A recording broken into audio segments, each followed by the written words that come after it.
pollster and communication strategist Frank Luntz. And it's great to have you here, Frank, because immigration obviously is a huge issue for voters. That's why we saw Harris at the border on Friday night in Arizona. And you did a focus group recently about just how much this issue matters to the voters that you spoke with. I want to share some of that with people.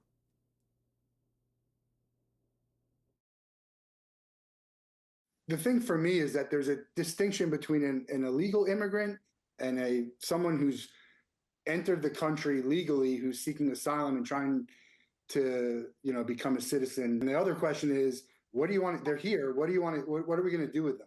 I'd love to hear that. The people who think it's a problem. Get them out of here. Deport them. Send them home. Send them home.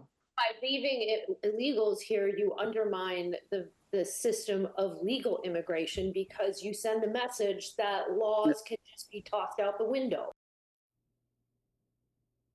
Now, a lot of voices that we're hearing from there. What stood out to you, Frank, from what you heard of these voters with very different views? Well, in that session, it went on for 11 minutes. I did not interrupt even once.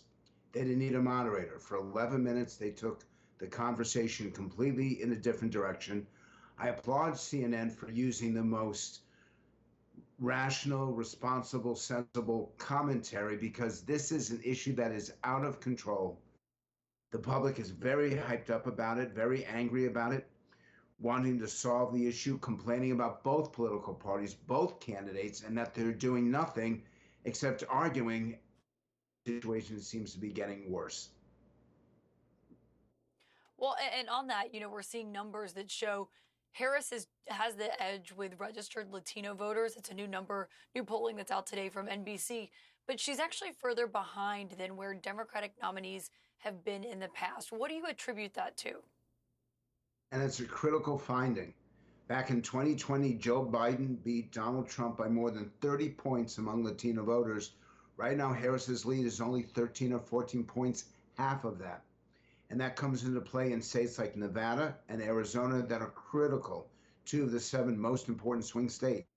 Number one, there is a split between the black and the brown community over the Biden administration, Biden and Harris, and the feeling that they're being left behind. Number 2, economics, that they see that Donald Trump, although the division between Trump and Harris has narrowed somewhat, Trump still has the advantage on the economy in general and inflation and affordability in particular. And number 3, they know that they matter. And so they're paying much more attention. And they used to be a core constituency for the Democrats. And now, quite frankly, they're probably the largest group that is truly up for grabs in 2024. Yeah, it'll be fascinating to see the impact that has on this presidential election. But Frank, I have to also ask you about something.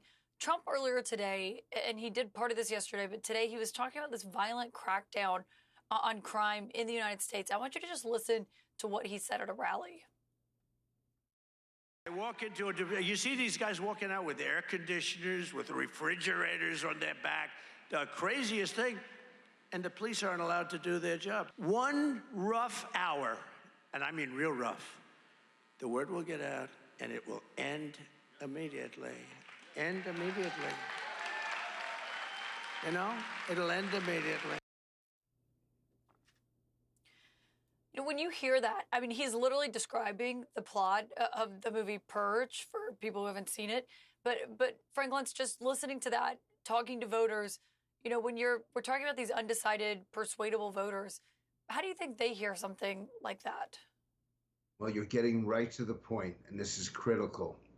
Voters, these undecided voters, don't like how Donald Trump talks, but they do agree with him on many of the most important issues. They approve of Harris's approach of focusing on the future, but they question her on issues like this, whether she's strong enough and tough enough. So the rhetoric is not effective, but focusing on the issue is, and that's why they're still undecided voters, because quite frankly, they don't want to vote for either candidate. What I tell people in speeches is the good news, we're going to be done with all of this in less than 40 days. The bad news is that one of these candidates has to win. This is the frustration for undecided voters. They like the policies of one candidate and they prefer the persona of the other candidate.